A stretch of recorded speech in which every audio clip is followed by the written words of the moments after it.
저는 33이고 내년에 학교 들어가는 딸을 두고 있는 평범한 아이 엄마입니다. 저희 남편에게는 여동생이 하나 있는데 우연의 일치로 신우의 딸 역시 저희 애랑 동갑이에요. 신우가 저보다 한 살이 많아서 그런지 신혼 초부터 자꾸 언니 대접받으려 하고 벌핏하면 신경 거슬리게 하더니 이번에 제대로 선을 넘어버렸습니다. 저는 지금 강남구에서 살고 있어요.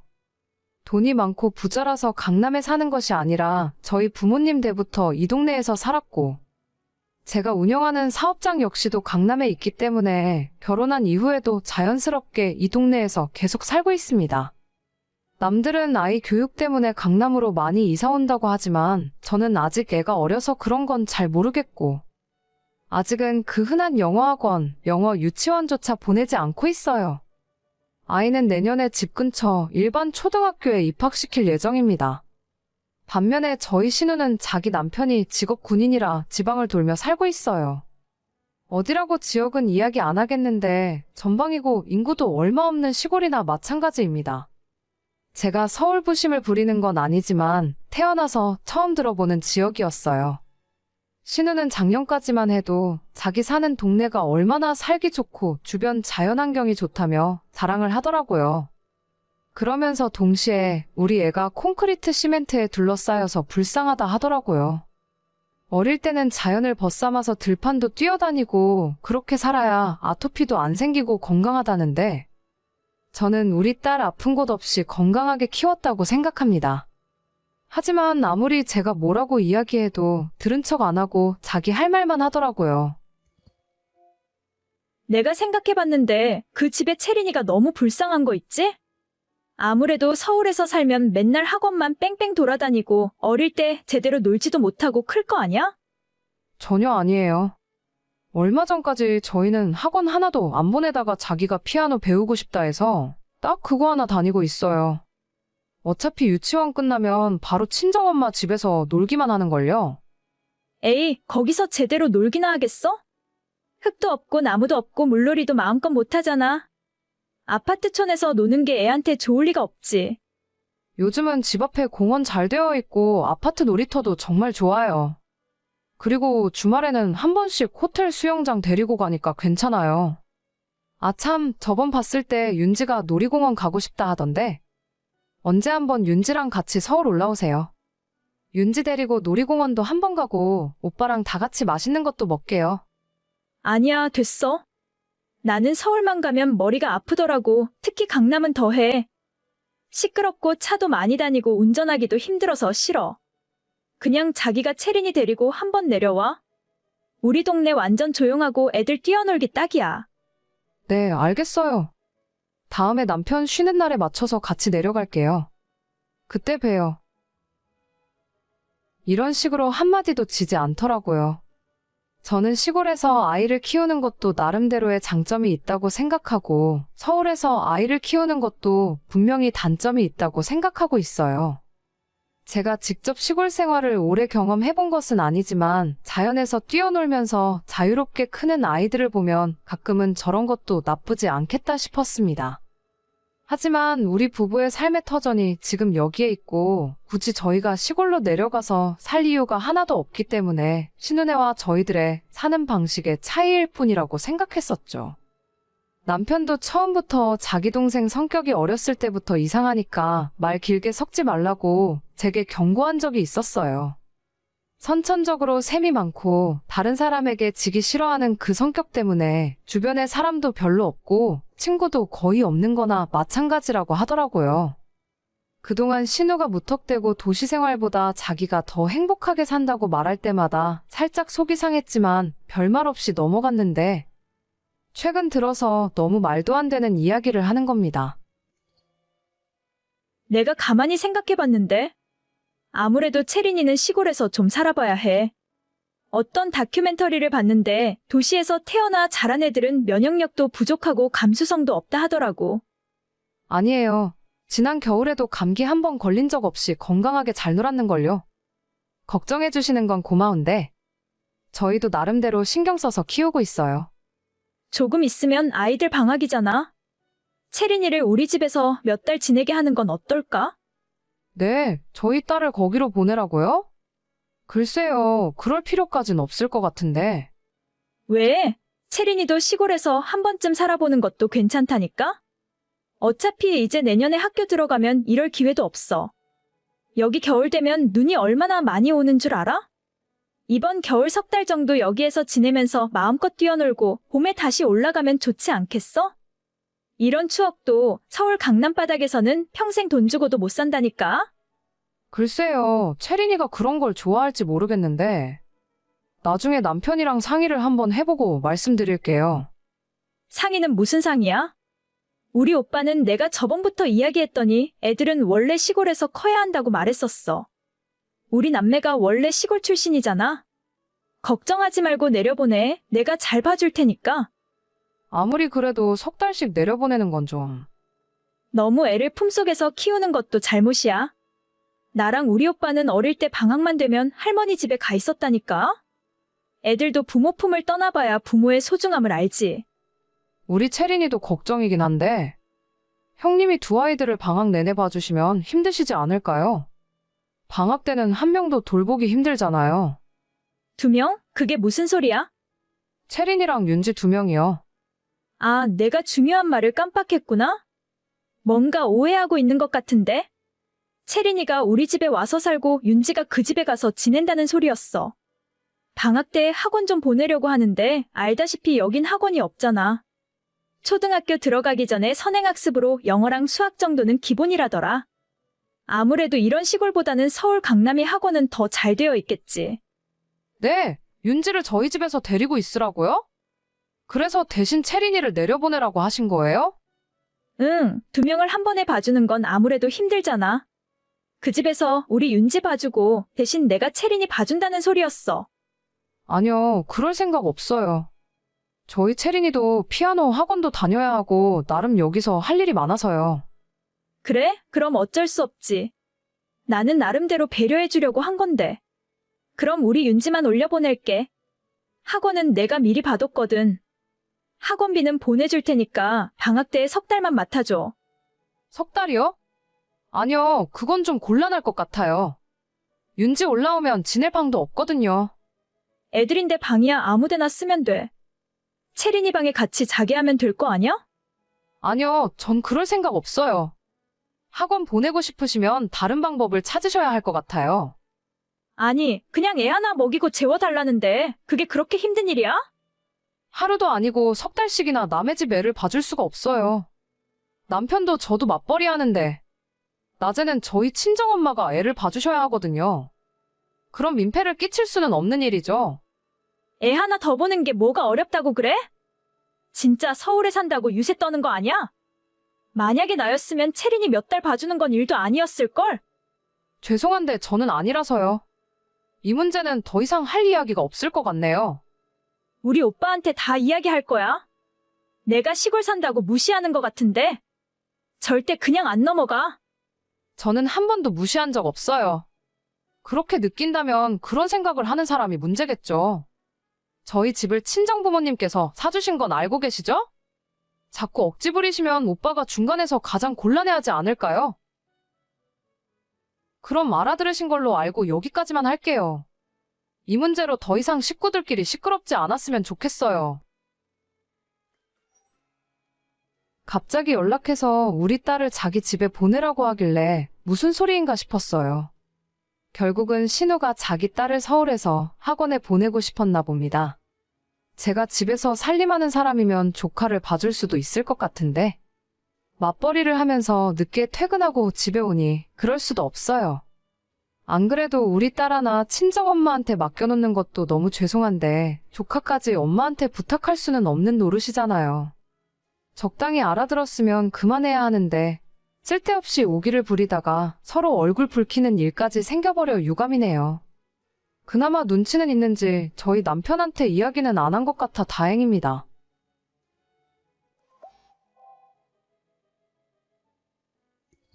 은정아, 김치 새로 담궈놨어. 내일 와서 김치 좀 가져가. 저번에 준 것도 아직 많은데 무슨 김치를 또 담궜어. 그냥 엄마 가게에서나 팔아. 힘들게 왜 자꾸 만들고 그래. 저번에 준 건 묵은지고 이건 새로 담근 거란 말이야. 가게에서 파는 거랑 우리가 먹으려고 담그는 거랑 같니? 깍두기도 좀 같이 했고 일부러 많이 만들었으니까 너네 시댁에도 좀 가져다 드려. 시어머니한테? 싫어. 뭘 잘해주는 게 있다고 엄마 김치까지 가져다 주는데 그냥 우리 집 김치 냉장고에 두고 나 혼자 먹을 거야. 이거 사. 먹을 걸 가지고 그러면 벌 받아. 어차피 박서방이랑 너랑 둘이서는 다 먹지도 못해. 가져가서 시댁이랑 적당히 나눠서 먹어. 너가 먼저 잘해드리면 그쪽에서도 사람인데 하나밖에 없는 며느리를 이뻐라 해주시겠지. 어휴, 그런 괴팍한 노인네한테 이쁨 받고 싶지도 않네요. 지금도 남편 말 아니었으면 진작 결혼이고 뭐고 때려쳤을지도 몰라. 어쩜 그렇게 나만 보면 못 잡아 먹어서 안달인지. 은정아, 그런 소리 함부로 하는 거 아니야. 그래도 결혼했으면 가족이나 마찬가지인데 너가 먼저 잘해드려야지. 잘해봤자 아무 소용도 없어. 아무튼 김치는 내일 가지러 갈게. 엄마 가게로 가면 돼? 아니면 집으로 가지러 갈까? 우리 집 김치 냉장고에 넣어놓을 테니까 가져가면 돼. 김치는 2통이고 깍두기도 하나 가져가.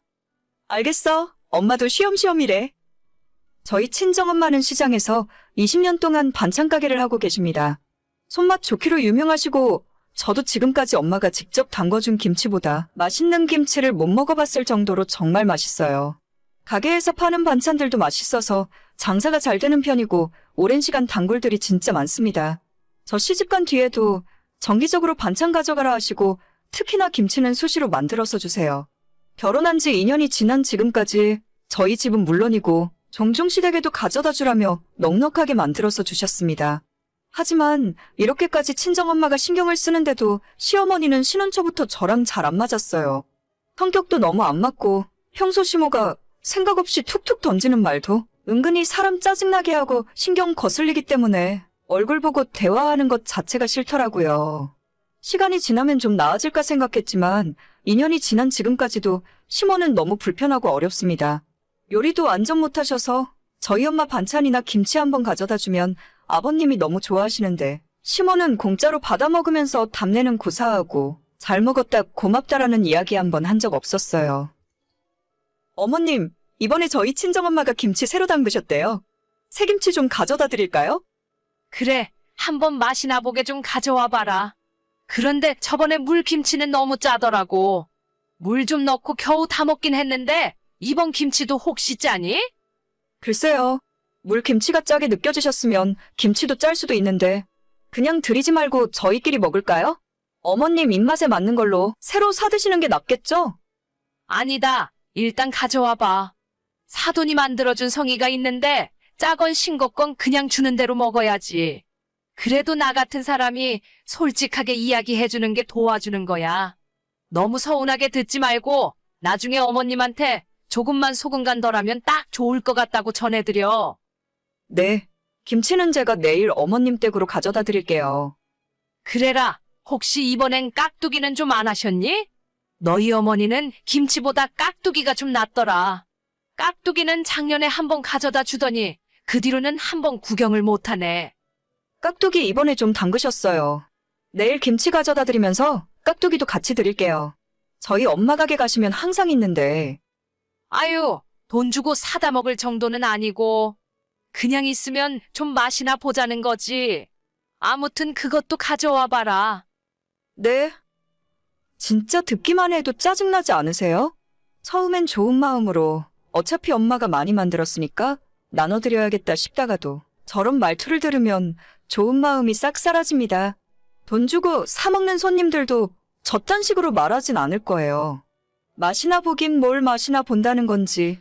너희 어머님 깍두기가 정말 맛있더라. 이런 맛있는 걸 공짜로 먹다니 너무 죄송하네. 이런 식으로 칭찬해주면 드리는 저도 기분 좋고 저희 엄마한테 말씀드리기도 좋잖아요.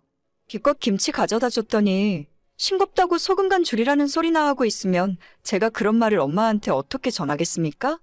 입에 안 맞으면 안 받고 안 먹으면 될 텐데 주면 주는 대로 다 먹으면서 최근 들어서는 저희 엄마 김치로 주변에 생색까지 내고 있더라고요.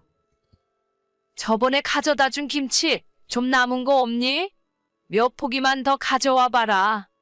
그 많은 걸 벌써 다 드셨어요. 제가 큰 통으로 하나 가득 가져다 드렸는데. 아니야. 그걸 어떻게 벌써 다 먹겠니? 우리끼리 먹기에는 너무 많길래 아파트 아줌마들한테 반 포기씩 나눠줬는데 너도 나도 더 달라지 않니? 나보고 직접 만들었냐 하길래 그렇다고 했더니 깜짝 놀라더라고. 딴 사람들한테 다 나눠주셨다고요? 친정엄마가 어머님 드시라고 고생해서 만드신 건데. 사돈댁은 그게 일이잖니. 원래 맨날 하시는 분들은 별로 힘들지도 않아. 딱 5포기만 더 해달라고 말씀드려. 아줌마들 3포기 나눠주고 2포기는 나도 좀 먹어야지. 어머님, 그건 아닌 것 같아요. 저희 엄마가 힘들게 만드신 걸 왜 다른 사람한테 나눠주세요? 요즘 재료비도 엄청 올라서 돈으로 따져도 만만치 않아요. 그깟 배추값이 얼마나 한다고. 양념이야 어차피 너네 엄마 가게에 잔뜩 있을 거고 절인 배추만 사다가 대충 속 넣어서 주면 되는 거 아니냐? 배추값 그거 얼만데? 내가 줄게. 진짜 무식하면 입이라도 다물고 있어야 하는데 심오하는 말 때문에 혈압 터질 뻔했어요. 김치가 심오 생각하는 것처럼 그리 단순하게 만드는 것이 아닙니다. 절인 배추도 손이 많이 가지만 김치 양념 만드는 건 정말 중노동이에요. 채소 육순에서 찹쌀가루, 콩가루 넣고 풀 쓰고 식혀서 고춧가루부터 가진 양념 넣고 버무리는 것도 정말 일입니다. 특히 겨울이면 몰라도 한여름에 김치속 만들고 있으면 땀이 흥건해질 정도예요. 들어가는 재료들도 거의 다 국내산만 사용하고 아시는 분은 아시겠지만 국내산 고춧가루 값부터 정말 장난이 아니게 비쌉니다. 돈 들이고 시간과 정성 들여서 만들어 가져다 줬는데 반응이 저 모양이니 저희 집에 김치가 썩어나고 있어도 주고 싶지 않더라고요. 된장찌개 하나 똑바로 못 끓이는 분이 무슨 염치로 김치를 자기가 담궜다고 떠벌리고 다니는지 모르겠어요. 그러면서 왜 공짜로 나눠주겠다고 떠들고 다니는지 생각할수록 더 열받아요. 친정엄마도 아무리 장사하는 입장이라지만 주변에 친한 분들에게도 많이 베푸시거든요. 손이 커서 음식을 조금씩 못하시니까 잔뜩 만들어서 이웃도 나눠주고 주변 지인들한테도 조금씩 나눠주면 대부분 맛있게 잘 먹었다 해주시고 빵이나 과자 같은 간단한 답례품까지 주시곤 합니다. 그게 정상적인 사람들의 반응이고 제가 심호한테 바라는 것도 딱 그 정도였어요. 하지만 상상도 못한 소리를 들은 뒤로 더 이상 심호에게는 아무것도 해주고 싶지 않더라고요. 배추값 따위 필요 없어요. 그냥 어머님이 배추 사다가 직접 만들어서 나눠주세요. 앞으로는 김치 달라는 소리는 하지도 마시고요. 친정엄마가 저 먹이고 식구들 먹이려고 만드신 건데 얼굴도 모르는 사람들한테 나눠주셨다니 정말 실망이에요. 원래 김치하면 이웃들끼리 나눠 먹고 그러는 거야. 뭘 그렇게 빡빡하게 굴고 그래? 그렇게 이웃 챙기고 싶으면 어머님이 직접 만들어서 챙기시라고요. 왜 저희 엄마가 만들어서 어머님이 생색을 내세요? 이미 다 주겠다고 이야기해놨는데 그럼 나보고 어쩌라고? 그럴 거면 처음부터 주지를 말던가. 다 얘기해놨는데 이제 와서 이러니까 나도 헷갈리고 기분이 좀 그러네. 앞으로는 헷갈리시는 일 없게 다신 안 드릴 거예요. 엄마가 가게에서 돈 받고 파는 것보다 훨씬 정성 들여 만들었는데 진짜 서운한 걸 넘어서 너무 황당하고 슬퍼요. 김치는 이제 못 드릴 것 같아요. 뭔 김치 하나 때문에 슬프기까지 해? 알았다. 나도 치사해서 더는 이야기 안 한다. 그렇게 저는 심호와 완전 사이가 멀어지게 되었습니다. 친정엄마 속상할까봐 직접 이야기는 안 했지만 앞으로 엄마가 주시는 모든 반찬들은 시댁엔 가져다 주지 않을 겁니다. 심호는 입이 방정이라서 말을 하면 할수록 스스로 점수를 깎아먹는 것 같아요. 저랑 그렇게 한바탕 하고 며칠 뒤에 시장에 있는 저희 엄마 반찬 가게에 조용히 나타나서 김치 몇 포기를 사갔다 하더라고요. 주변에 떠벌려 놓은 게 있으니 주긴 줘야 하니까 결국 본인 돈 주고 사서 선물해 줬나 봅니다. 왜 저렇게 멍청한 짓을 자처하는지 가만히 있었으면 저희 친정엄마가 계속 챙겨줬을 텐데 스스로 굴러들어온 복을 걷어차버리네요. 저는 이번 기회로 다신 심호에게 호의를 베푸는 일도 없을 거고 잘 지내려고 노력도 하지 않을 거예요. 정말 사람한테 이렇게까지 실망한 적도 처음입니다. 오늘의 사연은 여기까지입니다. 구독과 좋아요, 알림 설정은 많은 힘이 됩니다. 다들 행복하시고 좋은 하루 되세요.